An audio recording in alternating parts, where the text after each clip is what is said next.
एक बार प्रेम से बोलिए वृंदावन बिहारी लाल की जय। तो श्रोताओं आइए जाने ज्ञान और अज्ञान क्या है। ये बहुत ज़रूरी है श्रोताओं। जैसे जो है भगवान श्री कृष्ण अर्जुन को बताए हैं उसके अनुसार गीता अध्याय 13 की जो है बातें हैं श्रोताओं। महाभारत युद्ध के समय भगवान श्री कृष्ण अर्जुन को बता रहे हैं ज्ञान के विषय में कि ज्ञान जो है विनम्रता, दम्भहीनता, अहिंसा, सहिष्णुता, सरलता, प्रामाणिक गुरु के पास जाना, पवित्रता, स्थिरता, आत्मसंयम, इंद्रिय तृप्ति के विषयों का परित्याग, अहंकार का अभाव, जन्म मृत्यु वृद्धावस्था तथा रोग के दोषों की अनुभूति, वैराग्य, संतान, स्त्री, घर तथा अन्य वस्तुओं की क्षमता से मुक्ति, अच्छी तरह बुरी घटनाओं के प्रति संभाव, मेरे प्रति निरंतर अनन्य भक्ति, एकांत स्थान में रहने की इच्छा, जन समूह से बिलगाव, आत्म साक्षात्कार की महत्ता को स्वीकार करना तथा परम सत्य की दार्शनिक खोज, इन सबको जो है भगवान श्री कृष्ण क्या कहे हैं, इन सबको कहे हैं अर्जुन यही ज्ञान है। मैं इन सबको ज्ञान घोषित करता हूँ, लेकिन इसके अतिरिक्त जो भी और है वह सब क्या है, अज्ञान है श्रोताओं। तो श्रोताओं कभी कभी अल्पज्ञ लोग ज्ञान की इस प्रक्रिया को कार्यक्षेत्र के अंतःक्रिया विकार के रूप में मानने की भूल कर बैठते हैं, लेकिन वास्तव में यही असली ज्ञान की प्रक्रिया है। जैसे यदि कोई इस प्रक्रिया को स्वीकार कर लेता है तो परम सत्य तक पहुंचने की संभावना उसकी बन जाती है। यह श्रोताओं इसके पूर्व जैसे पिछले वीडियो मैंने बताया 24 तत्वों का, तो ये 24 तत्वों का विकार नहीं है। यह वास्तव में इन तत्वों के पास से बाहर निकलने का एक साधन है।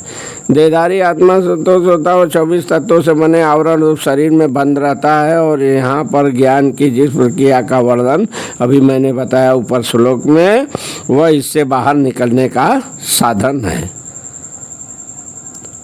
24 तत्वों से जो बंद है उससे बाहर निकलने का साधन है अभी जो हमने बताया। तो ज्ञान की प्रक्रिया के संपूर्ण वर्णन में से 11वें श्लोक की प्रथम पंक्ति सर्वाधिक महत्वपूर्ण है श्रोताओं। ज्ञान की प्रक्रिया का अवसान भगवान के अनन्य भक्ति में होता है। यदि कोई भगवान के दिव्य सेवा को नहीं प्राप्त कर पाता या प्राप्त करने में असमर्थ है तो शेष 19 बातें व्यर्थ है।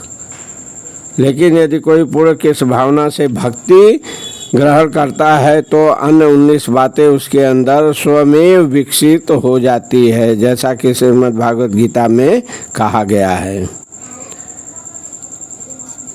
जिसने भक्ति की अवस्था, जैसे क्या कहा गया श्रीमद् भागवत गीता में कि जिसने भक्ति की अवस्था प्राप्त कर ली है उसमें ज्ञान के सारे गुण विकसित हो जाते हैं।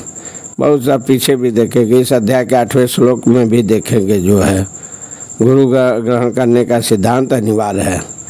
जो भक्ति स्वीकार करते हैं उनके लिए भी यह आवश्यक है श्रोताओं। आध्यात्मिक जीवन का शुभारंभ तभी होता है जब प्रमाणित गुरु ग्रहण किया जाए। भगवान श्री कृष्ण श्रोताओं स्पष्ट करते हैं कि ज्ञान की प्रक्रिया वास्तविक मार्ग है।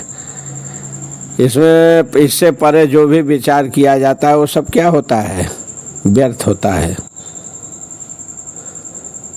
तो भक्ति जो है बड़ा प्रमाण बताए हैं श्रोताओं, बार बार भक्ति का उल्लेख कर रहे हैं जो है। देखिए जो है कहाँ तक भगवान श्री कृष्ण भक्ति के बारे में अर्जुन को समझा पाते हैं। समय का अभाव है, कथा यहीं पर समाप्त की जाती है। एक बार प्रेम से बोलिए श्री कृष्ण भगवान की।